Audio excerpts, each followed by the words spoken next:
You know, half the fun of traveling is eating the food. And half the bummer of going home is you go to a restaurant, like say a Thai restaurant in Canada, and you go to order your favorite food and they have no idea what you're talking about. Go to Toronto and try to order Pad Krapow Moo.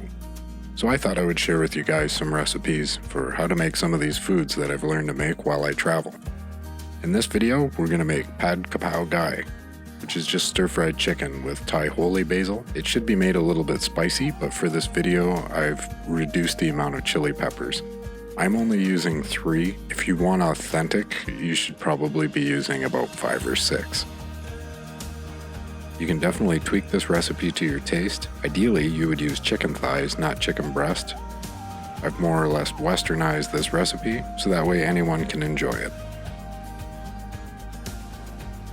So the ingredients that you're going to need is 500 grams of chicken breast, 1 egg, 3 to 6 fresh chili peppers, 1 small red onion, 6 cloves of garlic, 1 cup of Thai holy basil, 3/4 cups of water, 1/4 cup of canola or palm oil, chicken soup stock powder to make 3/4 cup of chicken stock. So depending on the brand that you buy, you're going to want to use the package directions. For Knorr, for example, I believe it's 1 tablespoon makes 1 cup of stock. 2 tablespoons of fish sauce, 2 teaspoons of oyster sauce, 1 to 2 teaspoons of sugar. Some of the soup stock powder, like the stuff you get in Thailand, is actually quite sweet, so you'd want to cut the sugar back. Whereas if you're using soup stock powder in, say, North America, it doesn't have the MSG or anything in it, so you might want to use that 2 teaspoons. And 1 teaspoon of soy sauce. You can use cheap soy sauce. It doesn't have to be special brewed or anything like that. To start off, I'm going to mix together my dry ingredients. So first I'm going to put my soup stock in a measuring cup, and then I'm going to add my sugar. I'm just going to shake it around. I want to get that nice and well mixed. Next is the wet ingredients. I'm going to add my soy sauce. I'm going to put my fish sauce. And I'm going to add my oyster sauce.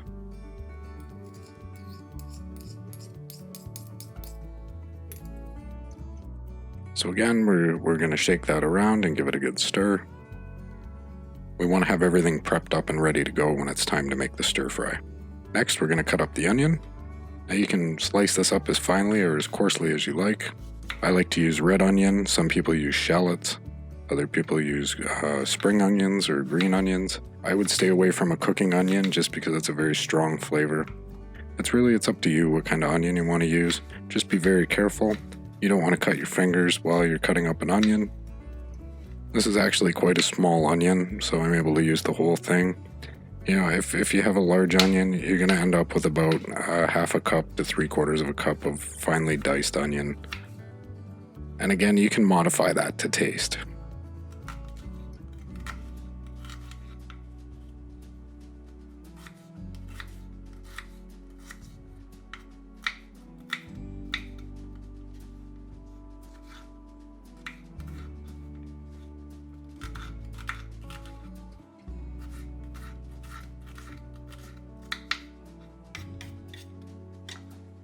We're going to take that and put it into a bowl for later. It's going to go into its own dish because it's going to go in during its own time. I'm going to chop up some garlic. I got some pre-peeled garlic at Macro here in Bangkok. It's fantastic. I don't have to deal with it. So you can chunk it up like this, or you can cut it into slices if you like slices.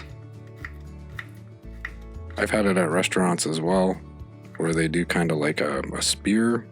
So they'll cut it like this. I like it finely chopped so that way it blends in with the meat. I really enjoy garlic, so I like to get the flavor in every bite. But it is quite nice if you have it in big pieces as well. It's just a preference, like this is a stir fry, right? You will get the flavor from the liquid and the other components of the sauce.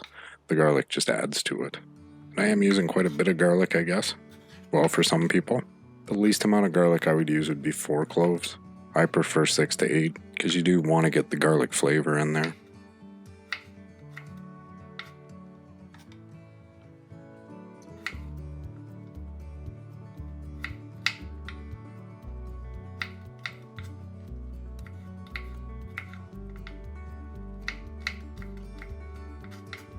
I'm just going to kind of chop it up a little bit to make sure it's uniform. Give it a little bit of a final chop here.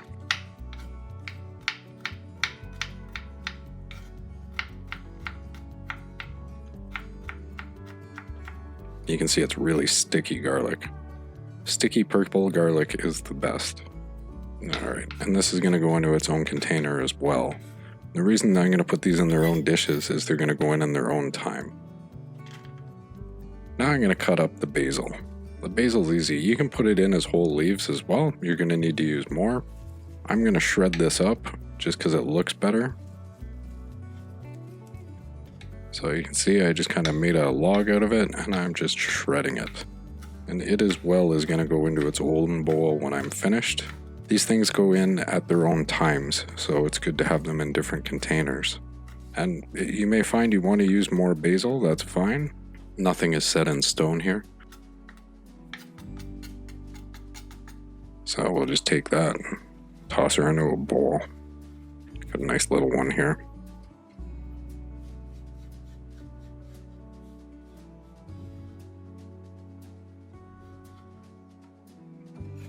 So here's my 3 chilies, and I'm just going to cut them up. A key with chili, if you want to make the dish more spicy, add the chili in the beginning and let it cook longer. The longer the chili cooks, the more spicy the dish will get. But again, for authenticity, I would add double the amount of chilies that I'm putting in right now. I've decided to make this quite mild, just so everybody can enjoy it. You could serve this to your children, I'm sure. Well, I know I would serve it to my children. So we're just going to cut these up. What I'm going to do is I'm going to cut these 2 up into rings.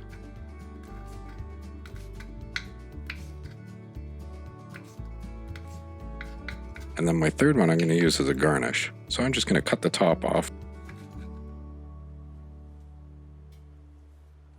And then I'm going to cut down the side here and open it up.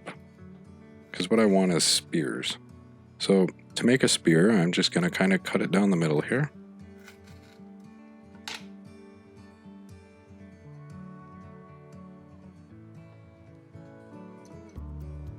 And we're going to clean these seeds out. And we'll just kind of fillet that. Be very careful when you're cutting the chili. A small scratch and it's going to really burn. The seeds can go into the dish. You know, it adds to the flavor. It's quite nice. So we're just going to spear these. I'm only going to use 3 spears for the garnish, but I've made 6, so I'll throw 3 of the spears into the dish when it's cooking. I'm going to take these, I'm just going to put them on the lid of one of these containers that I'm using, because again, it's going to go in at its own time. And I'm not going to put that centerpiece in with the seeds, because it has no taste.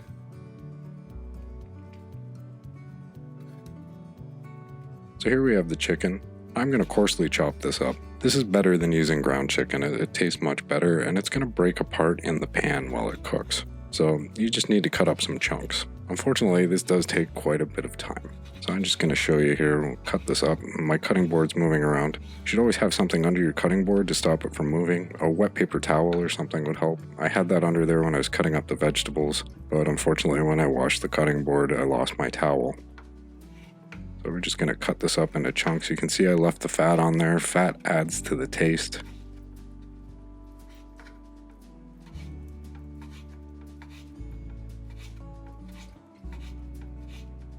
Cut that up and see, it's just coarse chunks like this. That's all we're going for. Get those off the cutting board.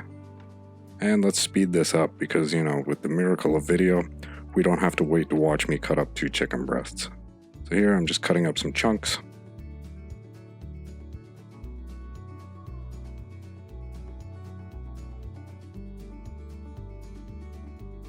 Again, you want to be very careful. I should have put something under that cutting board.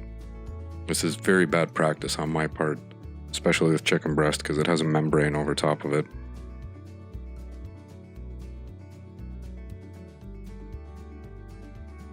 Thighs will give you a much better flavor.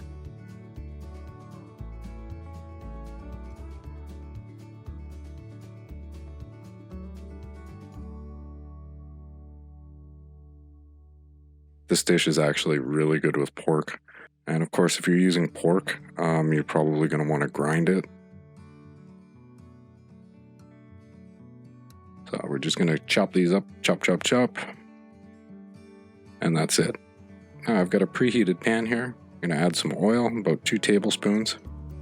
This is palm oil, but you can also use canola oil. You want this good and hot. Now you throw that chicken in there, you hear it just sizzling, you can see the grease spattering around. I'm using a non-stick wok, so this is going to actually make my life a lot easier. And I'm just going to gradually add in the chicken with these tongs.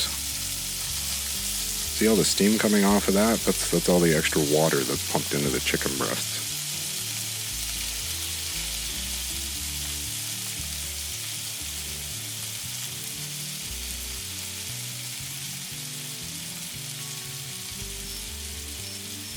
So what we want to do here is we want to brown the chicken, and that involves stir frying. So we're just going to continually swish it around and let it sit still, and swish it around and let it sit still. And while we're doing this, we push down with the spatula, that causes it to break up. You can see the water coming out of the chicken. So now I'm going to add in the garlic. I like the garlic to cook with the chicken as long as possible. It adds more flavor. Added it all in there. And just let it sit for a minute. This is on high heat. I'm going to continue to stir fry it around. Don't want to burn the chicken, but we do want it to brown. Okay, I'll give it a good mix around, and you can see when I hit it with the spatula here, small bits of chicken are coming off. This is what we want.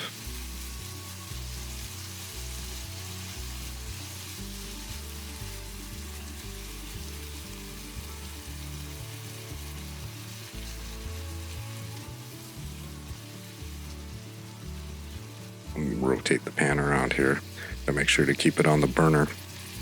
You can see all the water coming out of the chicken. That's going to turn to browning on the bottom of the pan, so that's a good thing. Look at all that water coming out of the chicken. And you can see the chunks are breaking down quite nicely.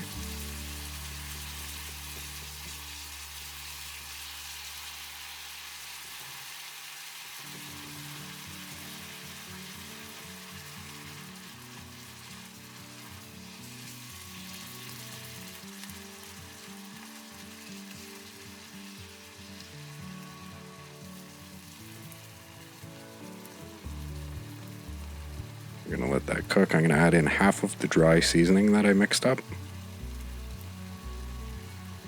Let's see here. That looks like about half. I'll add a little bit more. Alright, now we're going to stir it back up again. We want to get everything evenly mixed in there. The sugar is going to thicken up that water, but the soup stock has salt in it, and that's going to cause more of the water to come out of the chicken. So that allows us to add less liquid while we're cooking, which is a good thing. Basically, we're steaming the chicken in its own juice. You can see it's starting to turn like a golden color. Part of that is due to the soup stock.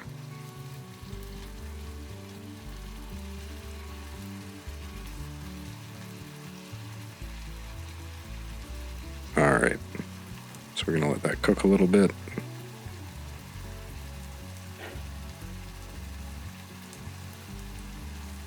And I'm going to add in the onion. I'm going to add it in bit by bit.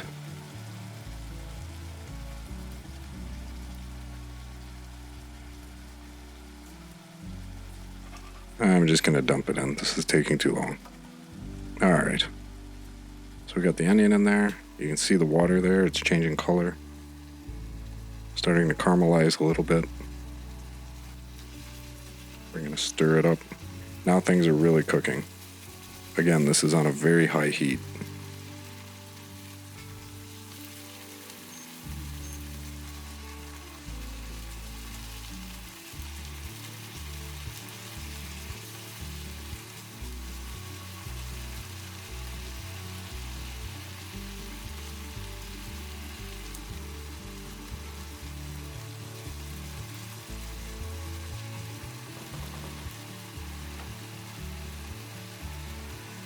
Pan a little bit of a shake. We're gonna have to turn on the hood fan here because it's there's just too much steam coming off here. It's gonna start to get up on the camera. You can see just all that water is coming out of the onion and the chicken. And we want that to kind of evaporate a little bit. Just let that cook. You can see with a large pan, the water in there is evaporating quite quickly. So this allows us to cook fast. And that chicken is essentially cooked now. If you wanted this spicier, you could have added the chili peppers when you added the garlic. So you see, if I give this a stir now, everything's starting to turn brown. There's considerably less water. This is a good thing.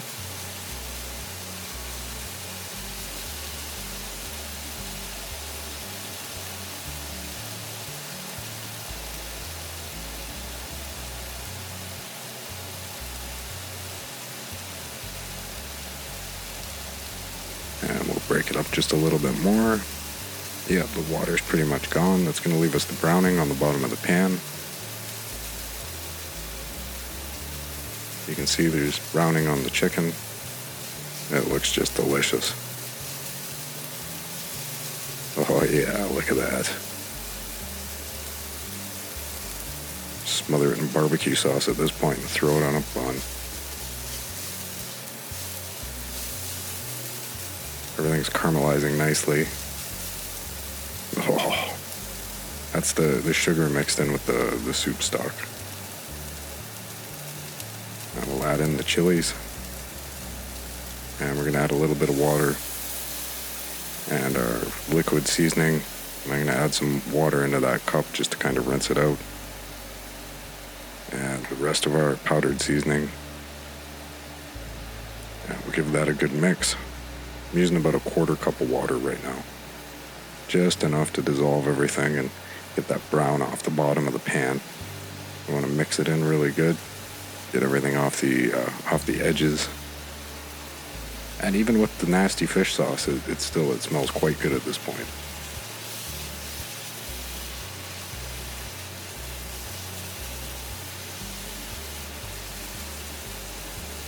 So we'll add in the Thai basil. And if you really like the basil, you can add extra. I mean, you don't have to limit yourself to the cup that I'm using right now. But for presentation, you can see that that's looking just scrumptious already, right? So give that a good stir. Continue to try to break up the chicken.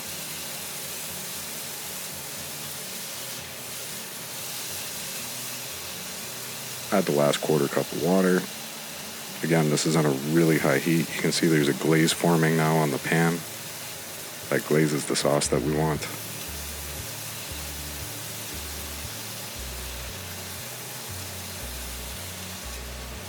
Alright, so that's about it. That is Pad Krapow guy. Look at that. So now optionally we can add a fried egg on top. It's quite common to get this here in Thailand.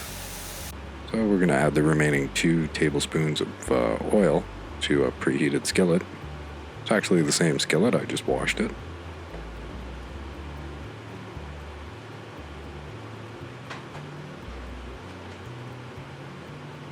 And I have my egg here. I'll give the oil just kind of a swish around.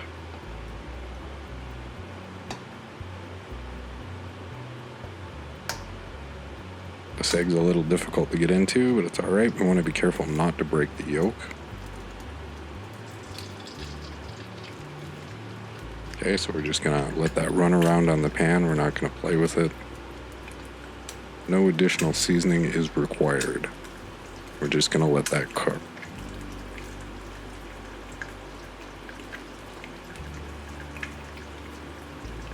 I like the yolk still a little bit runny when I put it on top. It tastes really good with the rice. So what I do is I just watch for that outside of the egg to cook. You can see now it's starting to bubble up. And I'm going to be very careful. I'm just going to take the spatula and go around the egg. This is going to put it into its proper shape. And I'm actually going to rotate the wok around. The wok being the pan. So I'm going to rotate the pan so I can lift the edges of the egg up without moving the yolk at all. And now I'm just going to kind of half flip it because I just want to cook that gooey snot in the middle. I don't want to overcook the egg. So here we go. And let's try again. Half flip. There we go. And that gives me, that'll just sit right across the top of the dish. It's already cooked for me. If you like a harder yolk, cook it just a little bit longer, or leave it on the heat while you go to prepare your dish. So now I have a couple cups of rice. I'm going to put my krapow on top. I'm going to put about half the mixture on here. This does make 2 servings, but I'm only one person. A little bit of a late night snack. That's just looking lovely already.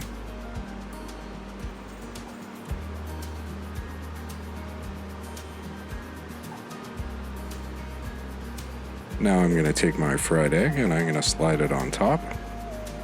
And now it's time to give it a little bit of a garnish.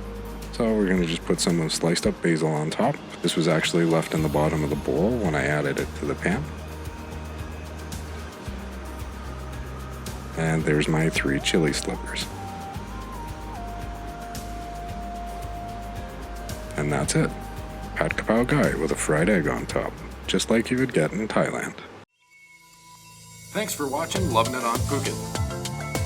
Don't forget to like, subscribe, and enable notifications so you'll know when the next video is posted. In the meantime, check out some of these other great videos from Phuket, Thailand, Southeast Asia, and beyond. Happy traveling!